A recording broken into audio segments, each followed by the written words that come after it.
बहुत समय पहले की बात है कि गुनगुनी आवाज़ों से गूंज रही पेशावी चुड़ैल जब ऐसा करने पर इनकार करती तो वह किसान को बुलाती और कहती, अरे किसान जरा इधर तो आ, मैं तुझे बुला रही हूँ, तुझे सुनाई तक नहीं पड़ रहा। यह सोचते हुए वह कहने लगता है, मुझे तो सुनाई पड़ रहा लेकिन तुझे दिखाई नहीं पड़ रहा है क्या। यह सोचते हुए चुड़ैल जब आगे बैठी हुई प्याले में कुछ लेकर वह कहती है, तुम लगता है मेरे भाव तुम्हें ज़्यादा बढ़ गए हैं, अब तुम्हें कुछ बताना पड़ेगा। यह सोचते हुए चुड़ैल ने जब अपना साया उतारा और आगे बढ़ी तो वहाँ कुछ बच्चों और बीवियों को उसने परेशान करना चालू किया। पेशावी चुड़ैल ने जब इतना सुनते ही अपने दिमाग में बिठाया और कहने लगी, अरे तुम लोग इतना डर क्यों रहे हो, मुझे मत छोड़ो, मैं तुम्हारे ही सब लोगों के यार दोस्त तो हूँ और तुम मुझे ही भूल रहे हो। यह सोचते हुए दादी ने कहा, अरे तू यहाँ से चली जा वरना हम लोगों की तो सांस और डकार सब रुक जाएगी।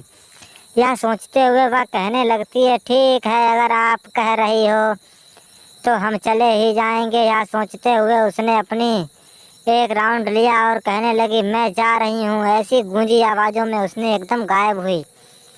तब जाके उन लोगों के सांस में सांस पड़ी और बोले, अरे अरे ये क्या हो गया, ये क्या हो गया है। चुड़ैल तो अब चली गई, अब तो कोई दिक्कत नहीं। यह सोचते हुए किसान ने सारी बात जब पुलिस वाले को बताई तो पुलिस वाला भी वहाँ आया और कहता है, अरे ये क्या है, तुम्हारे सब लोगों में आपस में झगड़ा क्यों होता है। यह सोचते हुए वह कहने लगता है, अरे साहब जी, हम लोगों में झगड़ा नहीं हो रहा, ये सब पेशाबनी चुड़ैल करा रही है। यह सोचते हुए वह तो बड़े घबरा जाते हैं और कहते हैं, क्या ऐसा भी है यह दुस्साहस। यह सोचते हुए सभी कहते हैं, हाँ साहब जी यह सही कह रहे हैं। और यह सोचते हुए साहब जी बोले, अरे भैया मुझे माफ़ करो, मैं तो यहाँ से चला।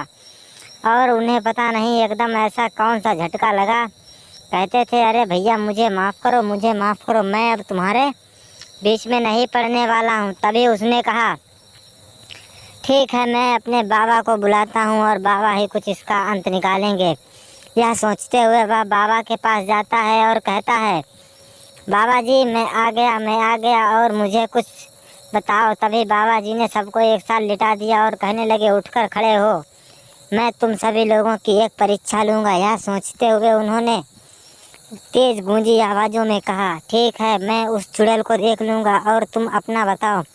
यह सोचते हुए उन्होंने जब अपनी एक बाणी को विराम देते हुए कहा, और ठीक है मैं चलता हूँ और तुम्हें भी बताना। यह समझ में उनके आ गया और वे आगे बढ़ते हैं, कहते हैं, ठीक है मैं जा रहा हूँ।